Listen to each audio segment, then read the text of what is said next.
जय श्री हनुमान। मंगलवार व्रत कथा प्रारंभ। एक ब्राह्मण दंपत्ति के कोई संतान नहीं थी, जिसके कारण पति पत्नी दुखी थे। वह ब्राह्मण हनुमान जी की पूजा हेतु वन चला गया। वह पूजा के साथ महावीर जी से एक पुत्र की प्राप्ति के लिए कामना करने प्रकट किया करता था। घर पर उसकी पत्नी मंगलवार का व्रत पुत्र प्राप्ति के लिए किया करती थी। मंगलवार के दिन व्रत के अंत में भोजन ग्रहण करती थी।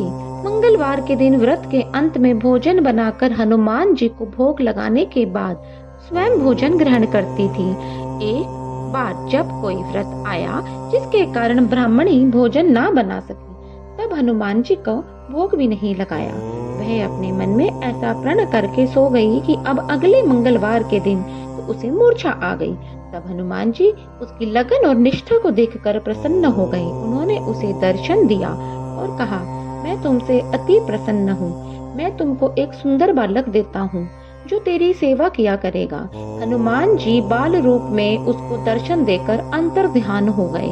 सुंदर बालक पाकर ब्राह्मणी अति प्रसन्न हुई। ब्राह्मणी ने बालक का नाम मंगल रखा। कुछ समय पश्चात ब्राह्मण वन से लौटकर आया। प्रसन्न चित्त सुंदर बालक को घर में क्रीड़ा करते देखकर पत्नी से बोला, यह बालक कौन है? पत्नी ने कहा, मंगलवार के व्रत से प्रसन्न होकर हनुमान जी ने दर्शन देकर मुझे बालक दिया है। पत्नी की बात छल से भरी जान उसने सोचा, यह कुलटा व्यभिचारिणी अपनी कुलचटा छुपाने के लिए बात बना रही है। एक दिन उसका पति कुएं पर पानी भरने चला तो पत्नी ने कहा, मंगल को साथ ले जाओ।